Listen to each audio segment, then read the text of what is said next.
चलिए, contemporary issues में हम मेनका गांधी केस में अपने अंतिम पड़ाव पर पहुंच गए। हमने लास्ट मेनका गांधी केस जब कवर किया था उसमें इश्यूज़ एंड कंटेंशंस का सेक्शन बी कवर हो गया, यानी कि जो रिस्पोंडेंट है उसकी क्या कंटेंशंस थी हमने वो बता दी, और हमने जजमेंट के सारे पहलू आपके साथ साझे कर दिए। सारी रीजनिंग के साथ एक्सप्लेन कर दिया कि कोर्ट ने जजमेंट में जो जो बातें कहीं किन तर्कों पर आधारित कहीं।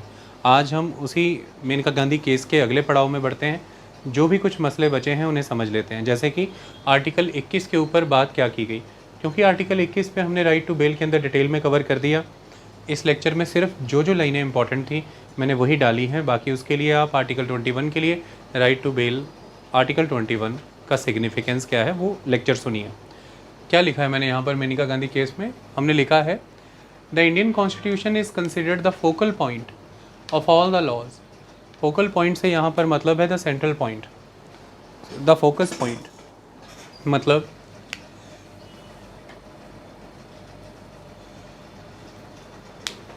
सेंटर में एक खुट्टे की तरह, जैसे जैसे किसी खुट्टे से सारे गाय बैल बंधे रहते हैं, एक खुट्टे की तरह कॉन्स्टिट्यूशन है। कोई भी कानून इससे बंध के ही किधर को जाएगा अगर जाएगा तो। It is the focal point of all the laws in the country. Okay, इसी वजह से it is the supreme law of the land. सभी लॉज को बनने के लिए जो लेजिटिमेसी है, विधि सम्मत होने का अधिकार संविधान से ही मिलता है। संवैधानिक दायरे के बाहर कोई कानून नहीं है देश के अंदर। सभी कानूनों को बनने की शक्ति, अधिकार, कानून बनाने की विधि, कानून बनाने वाली संस्थाएं, इंस्टीट्यूशंस, कानून बनाने का पैटर्न, फॉर्मेट, सब कुछ संविधान ही से आएगा। और किस दायरे में, किस मर्यादा में कानून बनेगा, चलेगा, वो संविधान से ही आएगा। तो संविधान केंद्र में है, बाकी सारे कानून फिर यहीं से खड़े होंगे। तो इसी वजह से कॉन्स्टिट्यूशन बेसिक लॉ भी है लैंड का। It's a basic law of the land because all the other laws are based on it.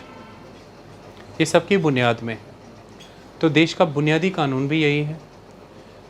अब क्योंकि सभी इसी पर आश्रित हैं, तो जब भी सबका कद नापा जाएगा, इसी के कद से नापा जाएगा। ये बेंचमार्क है, सबको शक्ति इसी से मिल रही है, तो श्रेष्ठतम भी यही है, सबसे श्रेष्ठ भी यही है, सबसे सर्वोच्च भी यही है। तो ये supreme law of the land भी है। जो बेसिक है वो सुप्रीम भी होता है। So the basic law of the land, supreme law of the land, ये सब शब्द इससे जुड़ते हैं। It is a focal point of all the laws. बिल्कुल केंद्र में है सबके, तभी फोकल पॉइंट क्या है ना। हमने फोकस की बात करी ना, सेंटर की बात हुई ना यहाँ पर। So the Indian constitution is considered the focal point of all the laws and is also the supreme law of the land. It's a supreme law of the land. लातिन भाषा की ये संज्ञा बिल्कुल सही जाती है भारतीय संविधान के साथ। That is salus populis supreme lex. Lex कानून होते हैं। तो ये जितने भी कानून देश में खड़े होंगे वो सब इस पर खड़े होंगे। देश की सारी जनसंख्या, जनता, सब कुछ, कानूनों का सारा पुलिंदा, उन सब का सबसे सर्वोच्च दस्तावेज यही कहलाएगा। So it is a salus populis supreme lex. This maxim adequately explains the importance of constitutional ideals and their role in governing the legal regime in India। तो जितना भी लीगल रिजिम है इंडिया में, चाहे वो IPC है, CRPC है, चाहे वो सिविल प्रोसीजर कोड है, चाहे वो जितने भी लॉज देश में बनाए जाते हैं, the wholesome legal regime in India, उसे गवर्न करने का काम करता है constitution. They are under the governance of the constitution. Okay, इसी कॉन्स्टिट्यूशन के अंदर गिवन है फंडामेंटल राइट्स। तो फिर आप समझ सकते हैं कि फंडामेंटल राइट्स की अथॉरिटी अपने आप में कितनी सुप्रीम है, और वो एक सबसे मजबूत डिफेंस है जो देश के लोगों को मिला है, व्यक्तियों को मिला है, नागरिकों को मिला है, संस्थाओं को और कंपनियों को मिला है। That defence against the state. It is very very important defence that you have against the state. यानी कि कभी भी जो राज्य है, जो समाज ने अपने लिए एक राज्य बनाया, वो राज्य समाज ने अपने पोषण के लिए बनाया, अपने विकास के लिए बनाया, अपने आप को मजबूत करने के लिए बनाया, सशक्त करने के लिए बनाया, to empower itself, to develop itself, to nurture itself, to strengthen itself, to preserve and protect itself. ऐसे में इस बात को कैसे इंश्योर किया जाए कि क्योंकि समाज ने शक्ति राज्य को दे दी है, राज्य उस शक्ति का दुरुपयोग नहीं करेगा या दुरुपयोग नहीं होगा। वो नहीं होगा क्योंकि फिर जिस संविधान के वाया समाज ने राज्य को, स्टेट की फंक्शनरीज़ को, इंस्ट्रूमेंटलिटीज़ को, स्टेट की ऑर्गेनाइजेशंस को वो पावर दी है, जिस कॉन्स्टिट्यूशन के वाया समाज ने, उसी कॉन्स्टिट्यूशन के वाया अपने लोगों के, राष्ट्र के नागरिकों के और गैर नागरिकों के अधिकारों को सुनिश्चित भी किया है, तो शक्तियाँ भी दी हैं। इस वजह से फंडामेंटल राइट्स ये भूमिका निभाते हैं और जिनमें आर्टिकल 21 बहुत बड़ी भूमिका निभाता है, right to life and personal liberty. जितने भी आपको अधिकार दिए गए हैं संविधान के अंदर, वो अधिकारों का मूल्य तभी है अगर जीवन का अधिकार होगा। सभी अधिकार दे करके यदि जीवन का ही अधिकार ना दिया जाता तो जीवन ही ले लिया जाता, फिर बाकी अधिकारों का तो कोई लाभ ही नहीं। तो जीवन का अधिकार एक ऐसा अधिकार है जिसी के कारण बाकी भी सारे अधिकार हैं। इसलिए right to life and liberty एक बहुत इम्पॉर्टेंट राइट है जो आर्टिकल 21 की फॉर्म में आपके कॉन्स्टिट्यूशन में एग्जिस्ट कर रहा है। सो एज अ कॉन्सिक्वेंस, पहले मैं यहाँ से पढ़ता हूँ फिर। Indian constitution is considered the focal point of all the laws and is also the supreme law of the land. The Latin maxim "Salus populus supreme lex" adequately explain the importance of constitutional ideas and their role in governing the legal regime in India. As a consequence, any law which violates the fundamental rights of any individual is unenforceable and unconstitutional. तो ऐसे में वो संविधान एक supreme law की तरह है। ऐसे में कोई भी ऐसा लॉ जो उस सुप्रीम लॉ के द्वारा, यानी कि कॉन्स्टिट्यूशन के द्वारा सपोर्टेड फंडामेंटल राइट्स को वायलेट करता होगा, वो लॉज अनएनफोर्सेबल हैं, वो गैर प्रभावी रहेंगे, उन्हें लागू नहीं किया जा पाएगा, वो गैर संवैधानिक माने जाएंगे, अनकॉन्स्टिट्यूशनल माने जाएंगे, उन्हें कॉन्स्टिट्यूशनल होना ही होगा। ओके, सो कोई भी पार्लियामेंट्री या लेजिस्लेटिव असेंबलीज राज्यों की कोई भी कानून बना करके किसी भी तरह से आपके फंडामेंटल राइट्स को अगर वायलेट करते हैं, वो अनएनफोर्सेबल हो जाएंगे लॉज, वो अनकॉन्स्टिट्यूशनल हो जाएंगे लॉज, क्योंकि सभी लॉज का फोकल पॉइंट कॉन्स्टिट्यूशन खुद है। सभी लॉज के लिए जो supreme law of the land है वो कॉन्स्टिट्यूशन खुद है। सभी लॉज का जो बेसिक लॉ है वो कॉन्स्टिट्यूशन खुद है। उसी कॉन्स्टिट्यूशन में गिवन है फंडामेंटल राइट्स, जो कि एक सर्वोच्च सुरक्षा है नागरिकों को राज्य की अति के अगेंस्ट, राज्य की शक्तियों के अगेंस्ट। ऐसे में अगर किसी भी तरह से राज्य के द्वारा बनाए गए कानून या राज्य के कोई भी एक्शन अगर उन्हीं मूल अधिकारों का, मौलिक अधिकारों का हनन करते हैं, उन्हें वायलेट करते हैं, तो बतौर सर्वोच्च नियम होने के कारण, सर्वोच्च विधान होने के कारण संविधान ऐसे विधानों को, ऐसे कानूनों को लागू ही नहीं होने देगा, असंवैधानिक करार कर देगा। ओके, इतनी बात समझ में आई? कॉन्स्टिट्यूशन ऐसा होने नहीं देगा। तो that is the thing. So as a consequence, any law which violates the fundamental rights of an individual is unenforceable and unconstitutional. इसी कॉन्टेक्स्ट में आपको आर्टिकल 21 को समझना है, और आर्टिकल 21 हमने विस्तार से डिस्कस कर लिया है, इसलिए मैंने आगे की चर्चा नहीं की। अब इसी कॉन्टेक्स्ट में देखते हुए आर्टिकल 21 जो कि right to life and personal liberty की बात करता है, उसका स्वरूप क्या है, वो किन किन अधिकारों को अपने साथ जोड़े रखता है, किस तरह से जीवन का अधिकार सही में जीवन के अधिकार के योग्य बनता है, निजी स्वतंत्रताओं में कैसी कैसी स्वतंत्रताएं आती हैं जिससे जीवन का अधिकार जीवन देता है। इसको समझते हुए अदालतों के फैसलों ने समय समय पर राइट टू लाइफ और पर्सनल लिबर्टी के दायरे को बढ़ाया है, एक्सपेंड किया है। So article 21 is very expensive.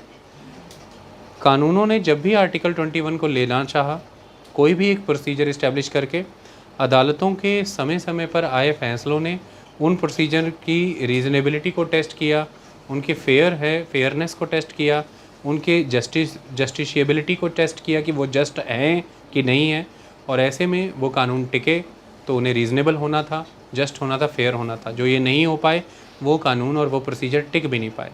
ऐसे में जब लगातार अदालतें ये टेस्ट लगाती रहीं, आर्टिकल 21 का दायरा बड़ा होता चला गया, उन्होंने इन्हें एक्सपेंड किया, और right to life and personal liberty के मायनों को बदलते समय के साथ, समाज की बदलती ज़रूरतों के साथ राज्य की बदलती कैपेसिटी कि वो अब बहुत कुछ सपोर्ट करा सकता है, उसके साथ अदालतों ने धीरे धीरे धीरे धीरे इसके दायरे को भी बढ़ाया और बदला।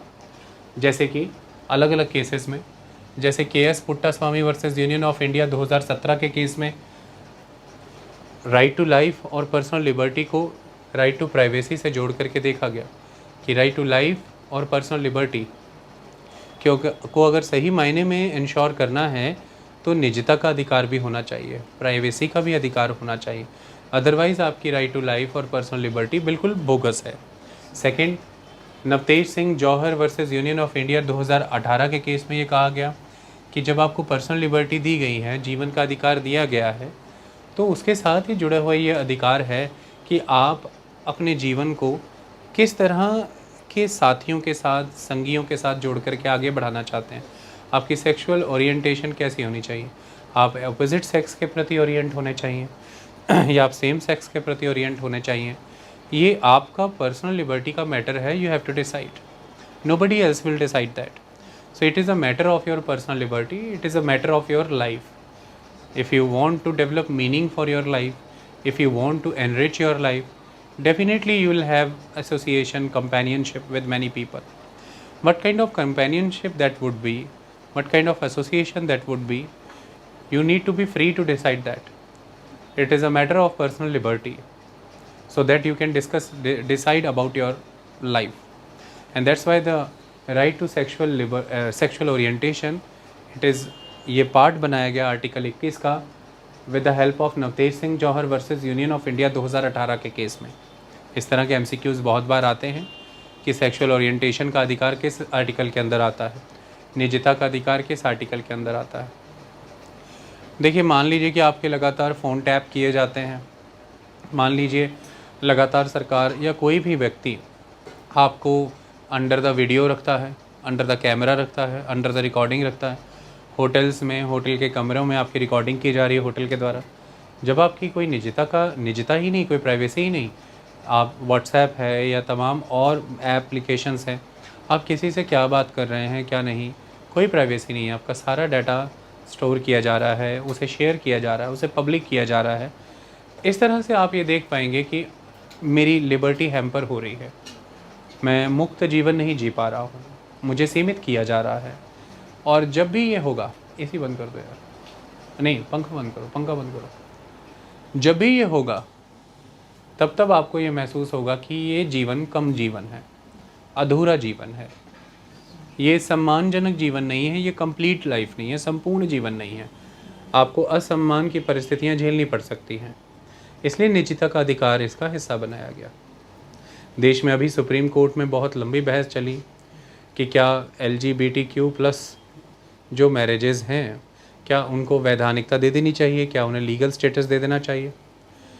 कोर्ट के अलग अलग फ़ैसलों के तहत ऑलरेडी ही आपको इस बात का अधिकार पहले से ही मिला हुआ है कि आप ये चुनाव कर सकते हैं कि आप देश के अंदर इस बात की मान्यता है कि आप किसके साथ रहना चाहते हैं, किसके साथ नहीं। That is one thing, it is allowed in the Indian system of jurisdiction.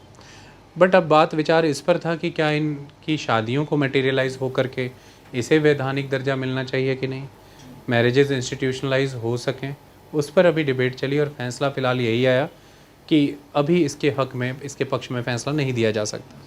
लेकिन सेक्सुअल ओरिएंटेशन का अधिकार आर्टिकल 21 का अधिकार है, ये नवतेज सिंह जौहर केस में 2018 में कहा गया, क्योंकि उसे भी आप ये मान करके चल रहे हैं कि आपका जीवन तब भी जीवन का अधिकार नहीं अगर आपको यह चुनने का अधिकार नहीं कि आप जीवन किस तरह से किन के संग जीना चाहते हैं, समाज में किन के संग रहना चाहते हैं, किन के संग आगे बढ़ना चाहते हैं। तब भी आपको लगेगा कि आपको बांधा गया है, आपको मजबूर किया गया है कि आपको इसी तरह से इन्हीं संबंधों में रहना होगा, जबकि हमारा मन, हमारा हृदय किसी और तरफ ओरिएंटेड है।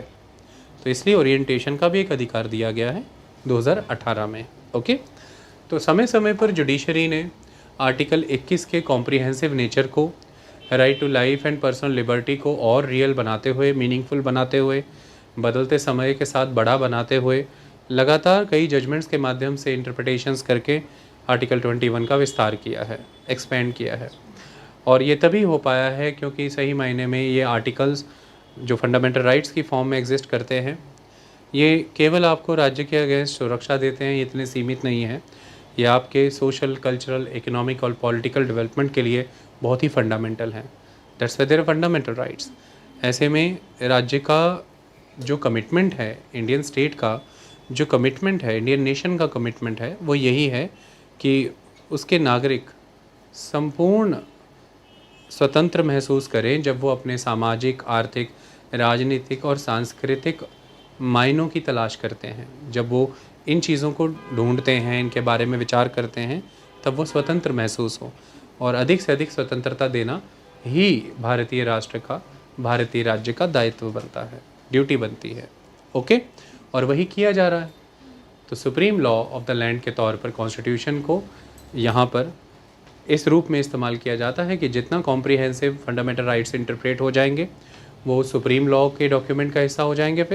फिर कॉन्स्टिट्यूशन के साथ वो भी उस सुप्रीम पोजीशन पर बैठे हैं, ऐसे में कोई अदर लॉ फिर उन्हें वायलेट नहीं कर पाएगा। ओके, और इस तरह से राज्य से आपको कई तरह की सुरक्षाएं मिल जाएंगी, और वो किया भी जा रहा है। सुरक्षाएं मिल जाएंगी, समर्थन मिल जाएगा। इतनी बात क्लियर हुई? सो the judiciary time to time attempted to expand the interpretation of Article 21 to match the pace of the developing world and emerging concepts. तेजी से विकासशील दुनिया, विकासशील भारत विकास की ओर बढ़ रहा है। कई तरह के कॉन्सेप्ट्स अस्तित्व में आ रहे हैं, इमर्ज हो रहे हैं। उन सब के साथ भारत को मिलकर चलना है, भारतीय संविधान को उनके साथ कंपैटिबल रहना है। इसके लिए लगातार जुडिशरी ने आर्टिकल 21 का इंटरप्रिटेशन किया है। सेक्सुअल ओरिएंटेशन इसी कॉन्टेक्स्ट में देखा जा सकता है। टेक्नोलॉजी के विकास की मदद से आज के समय में स्टेट इतने स्ट्रांग हो चुके हैं, फिर जनसंख्या बढ़ जाना, कई तरह से स्टेट मशीनरीज पर अटैक होना, नेशनल सेफ्टी को चाहे वो सॉफ्टवेयर की मदद से अटैक करना हो, चाहे सिविल सोसाइटीज़ बना करके अटैक करना हो, चाहे युवाओं का माइंड वेव किया जाए, जैसे ISIS किया करता था और युवा उनके संगठन को ज्वाइन करने जाते थे। तो क्योंकि बहुत कॉम्प्लेक्स हो गया है सिस्टम, टेक्नोलॉजी सबको हेल्प कर रही है। जहां वो सरकारों को मदद करती है तो गैर सरकारी उपद्रवी संगठनों को भी वो मदद करती है, चाहे वो कोई मिलिशियाज़ हैं, इंसर्जेंट्स हैं या टेररिस्ट ग्रुप्स हैं। तो ऐसे में इन बदलते समयों में सरकारों की ज़रूरतें बन जाती हैं कि वो बेहतर निगरानी करें, लेकिन इसी समय हमें इसको सीमित भी करना है कि वो बेहतर निगरानी कहीं अपने ही लोगों के अधिकारों का हनन ना करते। जिनके लिए बेहतर निगरानी की जा रही है, जिनके जीवन को बेहतर करने के लिए ये सब किया जा रहा है, कहीं उन्हीं का जीवन और बदतर ना हो जाए। तो इस वजह से बदलते समय के दौरान बदलते हुए विकास को देखते हुए कई नई चीज़ें पैदा हुई, कई नए कॉन्सेप्ट्स इमर्ज हुए, चाहे वो ओरिएंटेशन की बात हो सेक्सुअल, चाहे वो टेक्नोलॉजी की बात हो जिससे प्राइवेसी की बात आई। ये सब चीज़ों को सर्व करना कॉन्स्टिट्यूशन की रिस्पॉन्सिबिलिटी है, और लगातार हो रही जुडिशियल इंटरप्रिटेशंस की मदद से हमारा कॉन्स्टिट्यूशन काबिल है इन चीज़ों को एड्रेस करने को लेकर के। क्योंकि जब तक इन्हें कॉन्स्टिट्यूशन में एड्रेस नहीं किया जाएगा, तब तक ये supreme law of the land की रीच से बाहर होकर के किसी भी मायने में आम कानूनों के द्वारा या आम विधानों के द्वारा रेगुलेट की जाएंगी, और फिर दिक्कत का कारण बन सकता है। तब लोगों के अधिकारों का हनन हो सकता है। इसलिए इन्हें समय दर समय संविधान का अंग बनाना जरूरी है, जो कि बनाया गया। So the judiciary time to time attempted to expand the interpretation of the article 21 to match the pace of the developing world and emerging concepts. As society develops, law must develop with it. समाज जैसे जैसे विकसित होता है, कानून भी साथ साथ विकसित होना चाहिए। And this measure of transformative constitutionalism, इसको transformative constitutionalism कहते हैं। समाज के विकसित होने के साथ साथ जब कानून भी विकसित होते हैं, it is a part of transformative constitutionalism, कि लगातार संविधान में ट्रांसफॉर्मेशंस होना। तो ये जो एक मेजर है ट्रांसफॉर्मेटिव कॉन्स्टिट्यूशनलिज्म, किस मायने में एग्जीक्यूट होता है अभी पता लगेगा। This measure of transformative constitutionalism, that is the idea that constitutional protection must be reviewed, revisited and expanded, is necessary. What is necessary? This measure of transformative constitutionalism, यहाँ से सीधे पढ़ता हूँ, is say, this measure of transformative constitutionalism is necessary to counter the adverse effect of modern development on human rights. जितनी तेज़ी से जो modern developments हो रही हैं, मैंने अभी बताया, चाहे वो कोई मालवेयर की बात हो, चाहे किसी तरह से जो मान लीजिए कोई क्लोनिंग की बात है, या फिर आर्टिफिशियल इंटेलिजेंस की बात है, या फिर आपको स्पाई करने की बात है, सर्वेलेंस की बात है, वट एवर द थिंग, चाहे वो कई तरह के एजेंट्स आ चुके हैं जिनसे खाने पीने की चीज़ों में, दवाओं में कई मिलावटें हो सकती हैं, तमाम चीज़ें। जिस तरह से डेवलपमेंट जितनी तेज़ी से बढ़ रही है, उसके कई नकारात्मक असर पड़ सकते हैं मानव अधिकारों पर।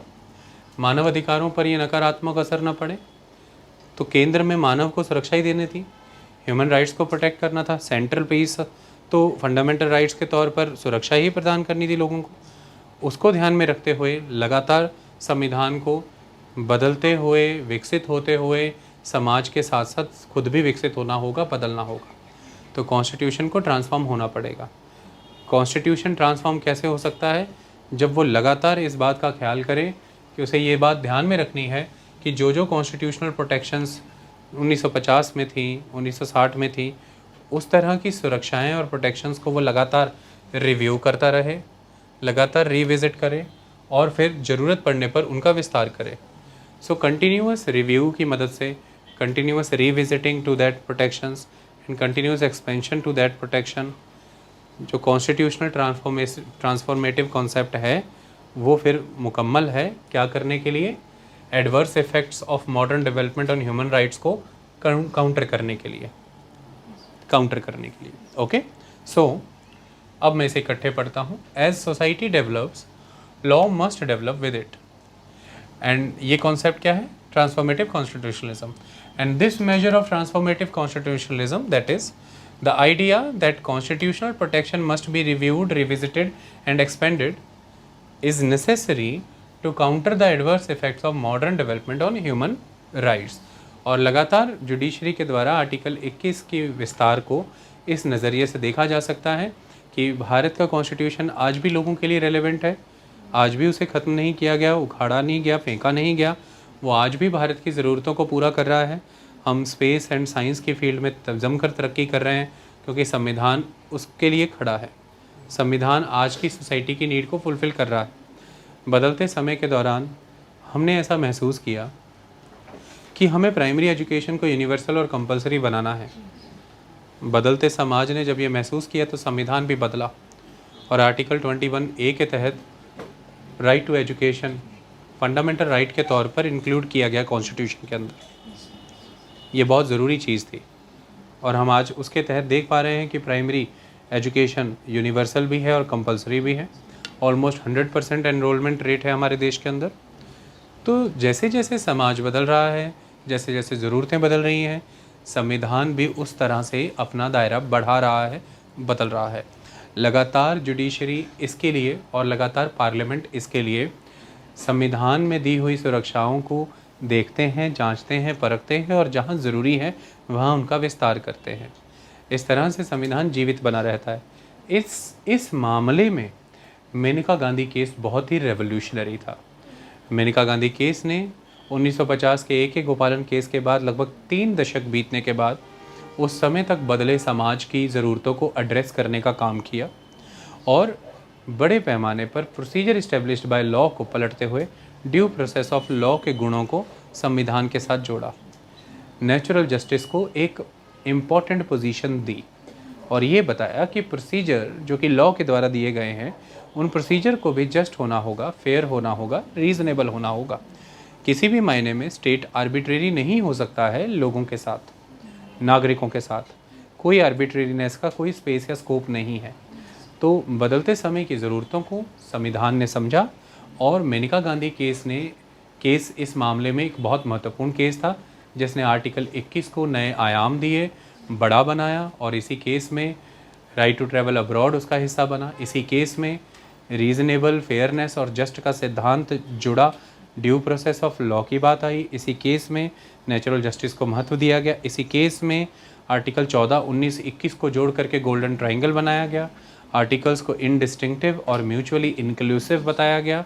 ये बहुत ज़रूरी विकास हुए जो मेनका गांधी केस पे हुए। तो मेनका गांधी केस ने ट्रांसफॉर्मेटिव कॉन्स्टिट्यूशनलिज्म के आइडिया को सपोर्ट किया, और मेनका गांधी केस ने ये बताया कि ट्रांसफॉर्मेटिव कॉन्स्टिट्यूशनलिज्म का आइडिया क्यों इतना ज़रूरी है, किस तरह से वो लोगों की आस्था संविधान पे बनाए रख सकता है, कैसे वो स्टेट को वेलफेयर बनाए रख सकता है, लोगों के प्रति डिवोटेड बनाए रख सकता है, लोगों का विरोधी नहीं बनाएगा वो, और कैसे हम बदलते समयों के दौरान जब राष्ट्र हित बहुत ज़रूरी हो जाए, राष्ट्रीय सुरक्षा बड़ी बात है, राष्ट्र का खंडित ना हो जाना एक बड़ी बात है, ऐसे में भी कैसे हम और अकाउंटेबल बनाएं अपनी एडमिनिस्ट्रेटिव विंग्स को, लेजिस्लेटिव विंग्स को, जुडिशियल विंग्स को, ताकि इन एनी के पॉसिबल सिनेरियो जनता के अधिकारों का हनन ना हो।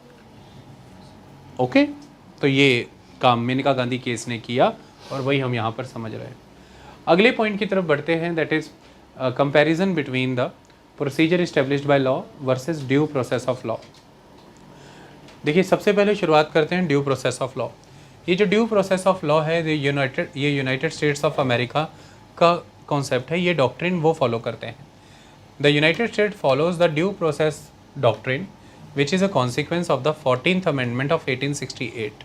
ओके, ये उस अमेंडमेंट के तहत आया, लेकिन उसके बाद इन प्रैक्टिकलिटी एग्जीक्यूट नहीं हो पाया ढंग से। 1905 में अमेरिका में एक केस हुआ था, जिसके बाद ड्यू प्रोसेस प्रैक्टिकलिटी में ढलना शुरू हुआ। शुरुआत में अमेरिका में भी जो ड्यू प्रोसेस आज आप इमेजिन करते हैं ये एग्जिस्ट नहीं करता था। जैसा प्रोविज़न भारत में एग्जिस्ट करता है, प्रोसीजर इस्टेब्लिश्ड बाय लॉ, ऐसा ही प्रोविज़न अमेरिका में एग्जिस्ट करता था। हम उसी की बात अब आपके साथ जिक्र करने जा रहे हैं। शुरुआती प्रोसीजर जो अमेरिका में एग्जिस्ट करता था वो था, initially there was a concept called procedural due process. Procedural due process का मतलब क्या होता था? फिर बाद में क्या आया, then with the passage of time courts develop the doctrine substantive due process. पहले जो ड्यू प्रोसेस था वो सिर्फ और सिर्फ प्रोसीजर के कॉन्टेक्स्ट में था, लेकिन समय के साथ साथ जो ड्यू प्रोसेस हो गया वो ड्यू प्रोसेस सब्सटेंस के ओरिएंटेड हो गया। वो फिर सिर्फ प्रोसीजर तक सीमित नहीं था। तो पहले the due process was simply limited to the procedure, it was procedural due process. इसका मतलब क्या था कि जो अथॉरिटी है वो right to life, personal liberty, क्योंकि आर्टिकल 21 भारत के कॉन्टेक्स्ट में right to life and personal liberty की बात करता है। इसका मतलब कतई ये नहीं है कि भारत ही के कॉन्टेक्स्ट में ये बात है। विश्व भर के लोकतंत्र हैं, रिपब्लिक है, भारत है, ऑस्ट्रेलिया है, अमेरिका है, ब्रिटेन है, तमाम मुल्क right to life and personal liberty को अपने संविधान में जगह देते हैं। सभी जगह पर यह है।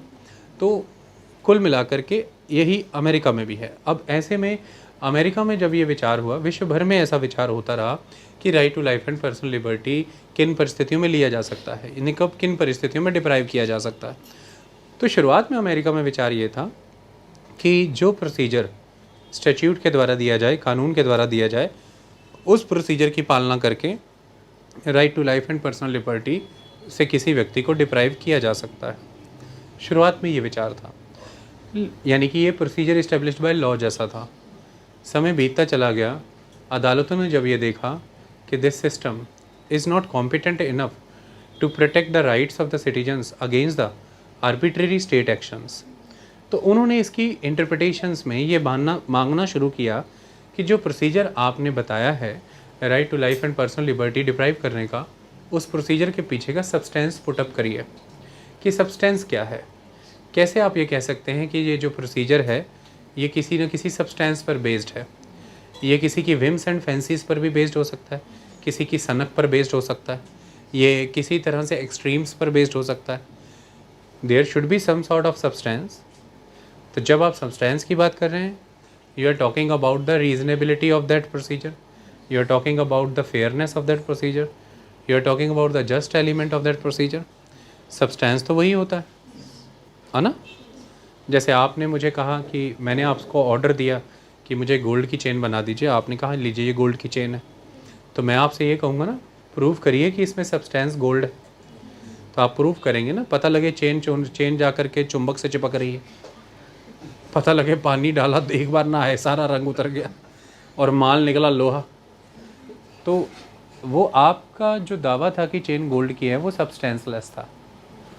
क्यों आप अगर फिर अभी भी दावा कर रहे हैं नहीं ये चेन सोने की है, सब्सटेंस सही है, मैं सब्सटेंशियली ये कह रहा हूँ, तो फिर बात आ जाती है कि रीज़नेबिलिटी बताइए, ये चेन लोहे से कैसे चिपक रही है अगर सोने की है तो? रीज़नेबल नहीं लग रहे आप सुनने में।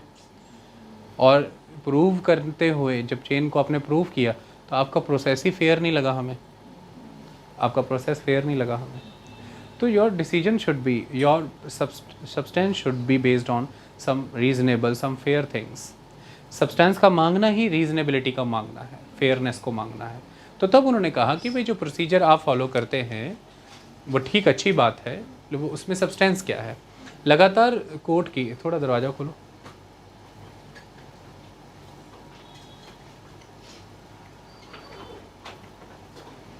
बस लगातार कोर्ट के द्वारा की जा रही इन इंटरप्रिटेशंस की मदद से ये हो पाया कि फिर प्रोसीजरल ड्यू प्रोसेस समय के साथ साथ सब्सटेंटिव ड्यू प्रोसेस में बदल गया। और ये सब्सटेंटिव ड्यू प्रोसेस ही आज नॉर्मल कॉमन नेम से जाना जाता है, due process of law doctrine. और इस सब्सटेंटिव ड्यू प्रोसेस में ये बात कही जाती है कि जो भी आपने प्रोसीजर फॉलो किया है किसी को भी राइट टू लाइफ से डिप्राइव करने के लिए, वो प्रोसीजर जस्ट होना चाहिए, फेयर होना चाहिए, रीज़नेबल होना चाहिए। मतलब उसमें एलिमेंट्स होने चाहिए, नेचुरल जस्टिस के एलिमेंट भी देखे जाएंगे, कानूनी तर्क भी सारे सुने जाएंगे, समय की ज़रूरत थी कि नहीं ये भी देखा जाएगा, everything we will observe. Okay, इससे बड़ी ताकत मिल गई वहाँ की जुडिशरी को इंटरप्रिटेशन की, रिव्यू करने की। तो वो अब कानूनों को रिव्यू कर रहे हैं और भारत में भी ऐसी ही शक्ति आएगी, मेनका गांधी केस से पहले नहीं थी। अब भारत का सिस्टम फॉलो होता है, the India follows the procedure established by law doctrine. A K. Gopalan case देखिए, ए.के. गोपालन केस में कोर्ट के सामने मसला आया प्रिवेंशन डिटेंशन एक्ट का, प्रिवेंशन के पर्पस से किसी को डिटेन कर लेना। जब प्रिवेंशन डिटेंशन एक्ट का मसला आया तो ए.के. गोपालन की तरफ से जो वहाँ पर तर्क रखे गए कि भाई प्रिवेंशन के पर्पस से किसी को भी जब डिटेन किया जाता है, क्या कोई सम सॉर्ट ऑफ रीज़नेबिलिटी, कोई ग्राउंड्स, कोई सब्सटेंस कुछ तो आना चाहिए कि सिंपली प्रिवेंशन डिटेंशन का कानून है और आपको लगा कि हाँ इससे कोई ख़तरा हो सकता है, आपने प्रिवेंशन के पर्पस से डिटेन कर लिया। ऐसा तो नहीं है, मेरा आर्टिकल 21 का एक जो right to life and personal liberty है वो हैम्पर हुआ है, आपने procedure establish by law follow करके वो ले लिया है। प्रोसीजर में क्या कोई किसी तरह की रीज़नेबिलिटी बताने की ज़रूरत नहीं है, डिटेंशन आर्बिट्रेरी भी हो सकती है।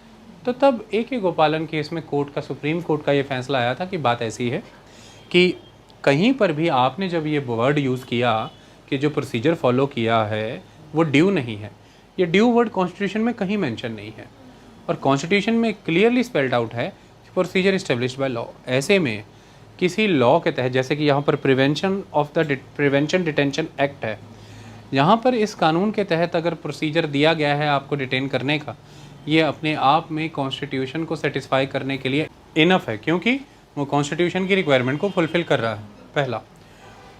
दूसरा, आपने ये कहा है कि आर्टिकल 21 के तहत आपकी जब राइट टू लाइफ और पर्सनल लिबर्टी ले ली गई है तो आपका आर्टिकल 19 वायलेट हो रहा है, यानी कि आपकी फ्रीडम ऑफ मूवमेंट जो है वो इस प्रिवेंशन डिटेंशन के कारण हिंडर हो जाएगी। आपने कहा कि आर्टिकल 19 तो ऐसे लिया ही नहीं जा सकता था, क्योंकि आर्टिकल 19 में दी हुई शर्तें जो हैं, जिन शर्तों के तहत public order, health, national integrity, ये सब बातें आती हैं, वो तो संतुष्ट ही नहीं की इन्होंने और मेरी राइट टू फ्रीडम ले लिया आर्टिकल 19 वाला। वो तो नहीं जा सकता ना मेरा, वो तो हिंडर हो रहा है ना जब मुझे डिटेन किया जाएगा। प्रोसीजर जो बनाया गया है लॉ के तहत, आर्टिकल 21 ले लिया प्रिवेंशन डिटेंशन एक्ट के प्रोसीजर के बाद, लेकिन आर्टिकल 21 से ऑटोमेटिकली कनेक्ट होता है आर्टिकल 19, मेरा तो वो भी चला गया। फिर आर्टिकल 14, मेरा समानता का अधिकार भी चला गया बाकियों के मुकाबले कि भाई मुझे असमान रूप में क्यों ट्रीट किया जा रहा है। ऐसा क्या है, जब भी कोई एक्शन स्टेट लेगा, जब भी कोई पॉलिसी स्टेट लेकर के आएगा, उस एक्शन और पॉलिसी में ये ऑटो मैनिफेस्टेशन ही है, ऑटोमेटिकली ये मैनिफेस्ट होना चाहिए कि वो पॉलिसी और वो एक्शन रीज़नेबल होना चाहिए, ताकि वो किसी नागरिक को आर्बिट्रेरी ना लगे, ताकि उसे ये ना लगे कि मैं दूसरे के मुकाबले असामान्य हूँ। कानून की नज़र में सब बराबर हैं और कानून का सबको बराबर संरक्षण है। ये तो तभी होगा जब कानून बनाने वाली संस्थाएं और कानूनों को एग्जीक्यूट करने वाली संस्थाएं जो भी कोई नियम, कानून, पॉलिसी या एक्शन करें, उनमें ये ऑटोमेटिकली मैनिफेस्ट हो कि वो आर्बिट्रेरी ना हो। दिखे ना आर्बिट्रेरी, वो रीजनेबल दिखे। जब रीजनेबिलिटी दिखेगी तभी मैं कन्विंस हो पाऊंगा कि हाँ मेरे साथ कुछ ऐसा अलग नहीं किया जा रहा है, मैं भी देश के नागरिकों की तरह ही हूँ। लेकिन तो मुझे वो भी नहीं दिखा कहीं पर, कोई रीजनेबिलिटी नहीं मुझे ये लोग दे रहे हैं, मेरा तो आर्टिकल 14 वायलेट हो रहा है। तो तब कोर्ट ने AK गोपालन केस में कहा कि बात ऐसी है कि article 21 procedure establish by law के द्वारा लिया जाएगा। वो प्रोसीजर प्रिवेंशन डिटेंशन एक्ट के तहत जो दिया गया है, इन्होंने आपसे आर्टिकल 21 और आर्टिकल 21 ले लिया, लेकिन article 21 further as a concomitant right article 19 और 14 को साथ नहीं जोड़ता है। तो articles of the fundamental right they are mutually distinct, ये डिस्टिंक्ट हैं, दे आर म्यूचुअली एक्सक्लूसिव, ये एक दूसरे से अलग हैं, ये एक दूसरे के साथ नहीं जाते हैं। ओके, तो फिर इस तरह से आपका जो केस है वो रफा दफ़ा हो गया है। प्रोसीजर इस्टेब्लिश बाय लॉ पर्याप्त है, कोई ड्यू जैसा शब्द कहीं नहीं लिखा है। फंडामेंटल राइट आपस में एक दूसरे से भिन्न है, डिस्टिंक्ट हैं, और वो म्यूचुअली एक्सक्लूसिव हैं, इंक्लूसिव नहीं। उन्हें इकट्ठे रीड करने का कोई मतलब नहीं है। लेकिन फिर भारत में इस प्रोसीजर इस्टेब्लिश बाय लॉ में 1978 में मेनका गांधी केस में बदलाव आया, जो हमने आपको पढ़ा दिया है। मेनका गांधी केस में कोर्ट ने ये माना कि आर्टिकल 21 जो कि right to life and personal liberty देता है, क्योंकि वो तो सिंपली इतना लिख देता है कि जीवन का अधिकार है, निजी स्वतंत्रता है, उसका स्वरूप तो उसने नहीं समझाया कि उसका एक्सपेंशन क्या होगा, उसका नेचर क्या होगा। क्यों समझाने की ज़रूरत नहीं है, क्योंकि अगर कुछ लिख दिया जाता तो वो सीमित कर दिया जाएगा। आपको निजी स्वतंत्रता दी गई है ताकि आप अपना जीवन कैसे जीना चाहते हैं ये चुनाव करें। राइट टू लाइफ और पर्सनल लिबर्टी इकट्ठे आते हैं, इस आर्टिकल में लिख दिया गया, और सिंपली ये मेंशन कर दिया गया कि ये लिया जा सकता है किसी विधि के द्वारा, जो विधि कानून द्वारा स्थापित होगी, प्रोसीजर एस्टैब्लिश बाय लॉ। लेकिन आर्टिकल 21 प्रैक्टिकली तो एग्जीक्यूट तभी होता है जब वो बाकी के फंडामेंटल राइट्स के गुणों को आत्मसात करता है। जैसे आर्टिकल 21 के तहत पर्सनल लिबर्टी प्रैक्टिकली तो तभी एग्जीक्यूट हो सकती है आर्टिकल 19 की फ्रीडम्स आप जब एग्जीक्यूट करेंगे, अदरवाइज तो नहीं हो सकती है। आर्टिकल 21 के तहत राइट टू लाइफ और पर्सनल लिबर्टी तो तभी एग्जीक्यूट हो सकता है प्रैक्टिकली जब आर्टिकल 14 के तहत आप ये इंश्योर कर लें कि स्टेट ने आपके अगेंस्ट कोई आर्बिट्रेरी एक्शन नहीं किया है। तो आर्टिकल 21 तो अपने आप में एक डब्बा हो जाएगा अगर उसमें आर्टिकल 14, आर्टिकल 19 के गुणों को भरा नहीं जाएगा। ये तो तीनों एक साथ आते हैं। मेनका गांधी केस में कोर्ट ने ये कहा, एक तो प्रोसीजर जो लॉ द्वारा इस्टेब्लिश है वो ड्यू होना चाहिए, जस्ट, फेयर एंड रीजनेबल होना चाहिए, और दूसरा गोल्डन ट्रायंगल की इस टेस्ट को क्वालिफाई करना होगा किसी भी ऐसे लॉ को जो आर्टिकल 21 लेना चाहता है, और वो गोल्डन ट्रायंगल है 14, 19 और 21 का आपस में जोड़। तो मेनका गांधी केस में AK गोपालन केस पलट दिया सुप्रीम कोर्ट ने, उसका फैसला पलट दिया और ये कहा कि प्रोसीजर ड्यू होना चाहिए। इतना इनफ नहीं है कि लॉ द्वारा प्रोसीजर बनाया गया है, वो ड्यू भी होना चाहिए। और दूसरा, तीनों जो राइट्स हैं वो म्यूचुअली इंक्लूसिव हैं और वो डिस्टिंक्ट नहीं काम करेंगे, एक दूसरे के साथ काम करते हैं। तो ये चीज़ आई। तो यहाँ पर लिखा है, India follows the procedure establish doctrine. AK गोपालन केस मैंने क्वेश्चन मार्क डाला था, मैंने समझा दिया। यही ड्यू प्रोसेस का कॉन्सेप्ट है जिसने भारतीय न्याय प्रणाली के अंदर इंडियन जुडिशरी को ये शक्ति दी कि वो भारत के कानूनों को समय समय पर रिव्यू करें। जुडिशियल एक्टिविज़म, जुडिशियल रिव्यू इससे आया, और समय समय पर उस रिव्यू की मदद से जितने भी लॉज हैं, कानून हैं, उन्हें एक्सट्रीम होने से रोका, उन्हें फंडामेंटल राइट्स को वायलेट करने से रोका। और इसी शक्ति की मदद से जुडिशरी एक बैलेंस बना रही है, जो बैलेंस कॉन्स्टिट्यूशन के वाया बन रहा है। कॉन्स्टिट्यूशन हमेशा एक बैलेंस बनाता है। बैलेंस किसके बीच में? एक तरफ नागरिकों के अधिकारों की बात है, इंडिविजुअल के, सिटीजन्स के राइट्स की बात है, लेकिन दूसरी तरफ ज़रूरी है, क्या हुआ? एक तरफ नागरिकों के अधिकारों की बात है, लेकिन दूसरी तरफ ज़रूरी है कि हमने राज्य को काम भी करने देना है। स्टेट की रिस्पॉन्सिबिलिटीज़ भी हैं। स्टेट की रिस्पॉन्सिबिलिटी है national security, national safety. State की रिस्पॉन्सिबिलिटी है रूल रेगुलेशन बनाना, लॉज बनाना और उन्हें लागू कराना। स्टेट की रिस्पॉन्सिबिलिटी है लोगों को नियमित रखना। एक तरफ से हमने उसे क्लास मॉनिटर बना करके ड्यूटी लगाई है कि सबको चुप रहने दो, दूसरी तरफ से हम ऐसा नहीं कह सकते कि हर किसी को हंगामा करने का अधिकार है, ये बकवास हो जाएगी। इस तरह से संतुलन है, एक संतुलन बनाया गया है। सबको चुप रखने की ड्यूटी रखनी है, तो ऐसे में शोर और हंगामा करने से रोकना है। लेकिन अगर किसी तरह की कोई कंस्ट्रक्टिव डिस्कशन वो कर रहे हैं सीमित आवाज़ में, पढ़ाई लिखाई से जुड़ी कोई बात कर रहे हैं सीमित आवाज़ में, ये करने देनी है। तो उनके भी अधिकार रहें और जो पूरी क्लास का जो जिम्मा है स्टेट के ऊपर, मॉनिटर के ऊपर, वो भी मॉनिटर अपनी ड्यूटीज़ निभा सके, रिस्पॉन्सिबिलिटीज़ निभा सके। बस ये कहानी होती है। तो it is a balance. Okay, तो ये बैलेंस बनाने का काम करना है। जुडिशियल एक्टिविज़म, जुडिशियल रिव्यू की अपनी इस गतिविधि के द्वारा लगातार अदालतें ये कर रही हैं, अलग अलग कानूनों को इंटरप्रेट करते हुए और कॉन्स्टिट्यूशन के आर्टिकल्स को और बेहतर एक्सपेंड करते हुए ये हो रहा है। सो यहीं पर आ जाता है this due process. The judicial scrutiny is important to prevent the arbitrary exercise of state authority. Due process इस जुडिशियल स्क्रूटिनी को सपोर्ट करता है। ड्यू प्रोसेस से ही जुडिशियल स्क्रूटिनी का कॉन्सेप्ट आता है। अगर ड्यू प्रोसेस वर्ड ही ख़त्म कर दिया जाए तो फिर लॉ ने तो प्रोसीजर इस्टेब्लिश कर ही दिया, उस पर सवाल खड़ा करने की तो कोई बात ही नहीं, कोई किंतु परंतु है ही नहीं, कहानी ख़त्म। लेकिन जब सवाल आएगा कि कोई नेचुरल जस्टिस फॉलो हुआ कि नहीं, जब सवाल आएगा कि कोई फेयरनेस, कोई रीज़नेबिलिटी, कोई जस्ट कैरेक्टर फॉलो हुआ कि नहीं, मतलब स्क्रूटिनी का अधिकार मिल गया। यू कैन स्क्रूटिनाइज इट, आप उसे जांच सकते हैं, आप उसे पढ़ सकते हैं, समझ सकते हैं। तो एक तरह से एक बड़ी ताकत पार्लियामेंटेरियंस को हमेशा ये दिक्कत रही है। उनका मानना ये है कि मेनका गांधी केस से जुडिशरी ने अपने ही आप से यूनिलेटरली ही एक बहुत बड़ी ताकत अपने नाम लगा ली। पार्लियामेंटेरियंस की सहमति भी नहीं ली उसमें, किसी से पूछा भी नहीं, और इतनी मेहनत से देश में अरबों रुपया खर्च के चुनाव होकर के पार्लियामेंटेरियंस चुन करके आते हैं और अंततः फैसला 4 या 5 जज मिल करके ले लेते हैं। तो ऐसे में ये डिबेट आप हमेशा पब्लिक डोमेन में सुनेंगे कि देश पार्लियामेंट के द्वारा कानून बनाने का प्रेरोगेटिव अधिकार पार्लियामेंट का होगा या जुडिशरी का होगा। तो जुडिशरी हमेशा ये कहती है कि supreme body of law making parliament ही है, पार्लियामेंट को ही बनाने हैं। हम कभी भी वो राइट अज्यूम नहीं करना चाहते, हमारे पास कभी भी नहीं है। लेकिन पार्लियामेंट का अर्थ क्या है? वो देश की सर्वोच्च पंचायत है। तो इसका अर्थ क्या है?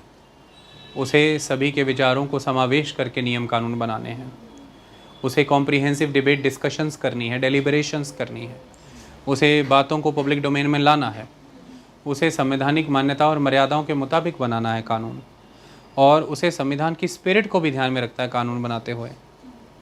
और संविधान ने जो आइडिया और आइडियल्स और जो वचन अपने लोगों को दिए हैं भविष्य को लेके, वो भी उसे इंश्योर कर रहे हैं। ऐसे में संविधान ने इस मामले में हमारी ड्यूटीज़ लगाई हैं कि बस आपको ये देखना है कि कानून तो पार्लियामेंट ही बनाएगी, कानून पार्लियामेंट की दिशा सही जा रही है कि नहीं, पार्लियामेंट की दशा ठीक चल रही है कि नहीं, और पार्लियामेंट के बनाए हुए कानून किसी तरह से मेरे दिए हुए प्रोविजंस और मेरे इमेजिन किए हुए एस्पिरेशन के अगेंस्ट तो नहीं जा रहे। तो हम तो बस वही जांचते हैं और देखते हैं। आप हमें गलत प्रूव कर दिया करो, हम अपनी बात वापस ले लेंगे। AK गोपालन केस वापस लिया तो है। तो जुडिशरी कहती है कि यहाँ पर हम दृढ़ हैं, हमारा संकल्प दृढ़ है कि नागरिकों के अधिकार अक्षुण्ण रखेंगे, संविधान को बदलते समाज की ज़रूरतों के मुताबिक तैयार रखेंगे, भारत को गौरवमयी और शक्तिशाली बनाए रखेंगे। हम दृढ़ हैं, पर हम इस बात पे जिद पे नहीं हैं, जिद्दी नहीं हैं हम कि हमारी ही चलेगी, आप चला लो आपकी चल जाएगी। हम जिद्दी होते तो हम अपने ही निर्णय को पलटते क्यों? हम दृढ़ हैं, जिद्दी नहीं हैं। तो वो ये कहते हैं कि हमारा संकल्प बड़ा पक्का है और वो नहीं टूटेगा, जितना मर्जी मॉलेस्टेशन हो जाए हमारी पब्लिक डिबेट में, नो प्रॉब्लम एट ऑल। तो ये जो ड्यू प्रोसेस वाला खेला आ गया, जादू की छड़ी आई, ड्यू प्रोसेस की छड़ी ने बाय ऑटोमेटिकली ही जुडिशरी की रिव्यू की और एक्टिविज़म की ताकत को बहुत बढ़ा दिया और तमाम चीज़ें स्क्रूटनाइज होने लगी। तो इसमें कई जजेस ने ये बात कही है कि ये बात बिल्कुल सही है कि नेचुरल जस्टिस की यार्ड स्टिक पर खड़े उतरते देखना है प्रोसीजर्स को। ये बात बिल्कुल सही है कि नागरिकों के अधिकारों की सुरक्षा के लिए जुडिशरी को प्रोएक्टिव होना होगा। जुडिशरी मेयर रिसेप्टिव नहीं रह सकती, जुडिशियल एक्टिविज़म होगा, ठीक है, लेकिन ये कभी भी जुडिशियल ओवररीच में ना बदल जाए। जुडिशरी को ये बात देखना है कि जुडिशरी खुद ही खुद को सीमित करेगी। जुडिशरी को ये देखना है कि कहीं वो एक्सट्रीम ना चली जाए, जो अधिकार संसद के हैं, विधानसभाओं के हैं, वो उन्हें अज्यूम ना करे। जहाँ जहाँ उन्हें लगता है कि एनक्रोचमेंट है, उसे रेक्टिफाई किया जाए, और इसके लिए जितनी जल्दी हो जुडिशरी इस नेचुरल जस्टिस के वेग कॉन्सेप्ट को ऑर्डर बेस्ड बनाए, रेगुलेट करे, इंस्टीट्यूशनलाइज करे, क्योंकि अंततः तो नेचुरल जस्टिस का सिद्धांत वेग है। क्योंकि क्या किसे रीज़नेबिलिटी मानेंगे, किसे नहीं, ये तो बहुत कठिन है तय करना। क्या फेयर है क्या नहीं, ये तो बड़ा कठिन है तय करना। क्या जस्ट है क्या नहीं, ये तो बड़ा कठिन है तय करना। तो इस तरह से तो ये बहुत हद तक जुडिशरी का विवेक हो गया, डिस्क्रिशन ऑफ द जुडिशरी हो गया। तो इसके लिए नियमावली बन जाए, एक सिस्टम एग्जिस्टेंस में आ जाना चाहिए, मजबूती से उसके साथ टिका जाए, ये जिम्मेदारियाँ जुडिशरी को उठानी पड़ेगी। तो एक्टिविज़म ठीक है, पर ओवर रीच ठीक नहीं है, हर मामले में घुसना ठीक नहीं है, इस बात को समझना ज़रूरी है। इसके लिए डिबेट्स चलती रहती है, okay. But with this due process the judicial scrutiny is important to prevent the arbitrary exercise of the state authority which can lead to violations of fundamental right. Arbitrary exercise जब भी होगी, state की authority जब भी arbitrarily exercise की जाएगी, तब वो आपके फंडामेंटल राइट्स को वायलेट करने का काम करेगी। और यही शक्ति जो है, ये जुडिशियल रिव्यू, जुडिशियल एक्टिविज़म के रूप में उभर करके आई with the help of the due process. Golden triangle concept जो मैं अभी समझा करके हटाऊँ, एक बार जो मुख्य बातें लिखनी थी वो लिखी हैं, मैंने लिखी हैं कि constitution is considered a living document. हमारा कॉन्स्टिट्यूशन एक ज़िंदा दस्तावेज है, एक लिविंग डॉक्यूमेंट है। जैसे लिविंग बॉडी होती है, अपने सराउंडिंग को रिस्पॉन्ड करती है, अपने सराउंडिंग को रिस्पॉन्ड करना ये बहुत बड़ी बात होती है। और जब आप एनसीईआरटी में चैप्टर पढ़ते हैं, बहुत सुंदर तरह से चैप्टर दिया गया है कि हर वो चीज़ जो मूव करती है, हर वो चीज़ जो आकार में बड़ी होती है, उसे लिविंग नहीं कह सकते आप। उसमें बहुत सुंदर उदाहरण दिया गया है कि बादल भी मूव करते हैं और बादल आकार में भी बड़े होते हैं, छोटे से बड़े होते चले जाते हैं, बट वो लिविंग बॉडी नहीं। आपसे जब भी पूछा जाए जीवित चीज़ क्या है, तो वो यही कहा जाएगा। लिविंग बॉडी वो है जो अपने सराउंडिंग को रिस्पॉन्ड करती है। सराउंडिंग को रिस्पॉन्ड इन द सेंस कि वो अपने आप को लिविंग स्टेट में रखने के लिए रिस्पॉन्ड करती है। सराउंडिंग में सर्दी है तो वो उस तरह से रिस्पॉन्ड करती है जैसे कि जानवरों के बाल घने हो जाते हैं, मजबूत हो जाते हैं, बड़े हो जाते हैं। यानी कि आप अपनी बॉडी टेम्परेचर को रेगुलेट रखने की कोशिश करते हैं। या फिर कई जानवर ऐसे हैं जो हाइबरनेशन में चले जाते हैं, वो हाइबर स्टेट में चले जाते हैं, ज़मीनों के अंदर घुस जाते हैं अपने तापमान को सुनिश्चित रखने के लिए। तो लिविंग बॉडी वो जो जब तापमान बहुत बढ़ गया है तो वो स्वेट आता है, आपकी बॉडी में हार्ट बीट, हार्ट रेट सब मेंटेन रहता है, बॉडी टेम्परेचर रेगुलेट रहता है। जब पसीना शरीर से उड़ जाता है, तापमान संतुलित हो जाता है। ये कहानी है। Enough amount of heat create होती है जो वुलन कपड़ों में जो हवा ट्रैप है उसके भीतर इंसुलेट होकर के रह जाती है। तो इस तरह से लिविंग बॉडी जो रिस्पॉन्ड करती है सराउंडिंग को। इसी तरह से समाज में, राजनीति में, अर्थव्यवस्था में आ रहे लगातार बदलाव, तो क्या संविधान उसको रिस्पॉन्ड ना करे? जब तक संविधान उनसे रिस्पॉन्ड करता रहेगा, संविधान जो ज़रूरी बनते बदलाव हैं वो अपने अंदर लाता रहेगा। इसी तरह से हमारा कॉन्स्टिट्यूशन ऑर्गेनिक है, हमारा कॉन्स्टिट्यूशन जीवित वस्तु की तरह है, लिविंग बॉडी की तरह। It is a living document, क्योंकि वो सराउंडिंग चेंजेस को एड्रेस करता है। और इसके लिए जो आइडिया कॉन्स्टिट्यूशन फॉलो कर रहा है वो क्या है? ट्रांसफॉर्मेटिव कॉन्स्टिट्यूशनलिज्म, वो ये आइडिया फॉलो कर रहा है। So Constitution is considered a living document as it continually evolves and encompasses multiple aspects of human rights and societal rights. वो continuously evolve होते जा रहा है, संविधान वो continuously अपने अंदर समाहित करते जा रहा है, encompass करते जा रहा है। वो सारे विविध पहलू जो मानव अधिकारों से जुड़े हैं, सामाजिक अधिकारों से जुड़े हैं, वो उनको डालते जा रहा है। जैसे उदाहरण के तौर पर ये पुट्टास्वामी केस में राइट टू प्राइवेसी, ये नवतेज सिंह जौहर केस में राइट टू सेक्सुअल ओरिएंटेशन। ये कॉन्स्टिट्यूशन अगर लिविंग डॉक्यूमेंट ना होता, अगर कंटिन्यूली इवॉल्व ही ना होता, कंटिन्यूसली अगर वो मल्टीपल एस्पेक्ट्स को अपने अंदर इम्बाइब ही ना करता, इनकम्पास ही ना करता, as per the changing human rights scenario, changing societal rights scenario, तो फिर तो बहुत सारे लोगों के लिए इंडिया का ये कॉन्स्टिट्यूशन अनफंक्शनल सा हो जाता, डिसफंक्शनल सा हो जाता, यूज़लेस सा हो जाता। संविधान को सबका बनना है, सबकी ज़रूरत बननी, सबकी सनक नहीं, सबकी सनक को सर्व नहीं करना, सबकी जो यथासंभव वास्तविक सत्य ज़रूरतें हैं उनको समझना है। आई बात समझ में? भारतीय जो संस्कृति है, जो भारतीय संविधान के वायदे हैं, जो उसकी मूल आत्मा है, उसकी स्पिरिट है, उसके अनुकूल जो भी आपकी ज़रूरतें हैं संविधान को वो देनी है आपको, उसके विरुद्ध नहीं जाना है। तो इसके लिए संविधान को एक जीवित दस्तावेज बनना पड़ेगा, वरना समाज तो जीवित है, सोसाइटी जीवित है, ऐसे में मरा हुआ संविधान तो सर्वाइव नहीं कर पाएगा, सोसाइटी उसे खदेड़ फेंकेगी।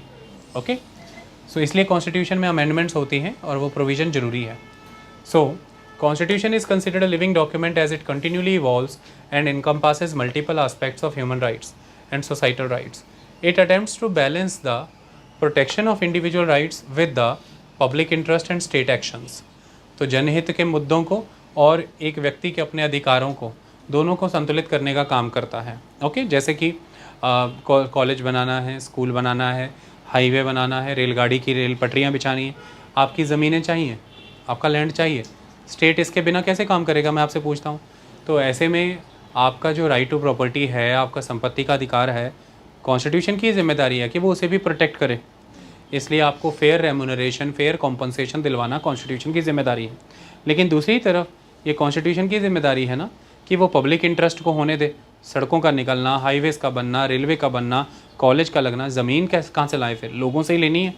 तो जनहित के लिए ये करना पड़ेगा। आज आप लोग एकदम से भागे भागे जाते हैं हॉस्पिटलों में, हॉस्पिटल किसी से ज़मीन लेके ही बने होंगे।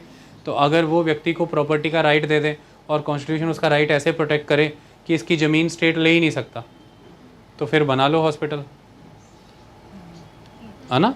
तो हम एक समाज हैं, हमने मिलके एक स्टेट बनाया, वो स्टेट कॉन्स्टिट्यूशन के अकॉर्डिंग फंक्शन कर रहा है।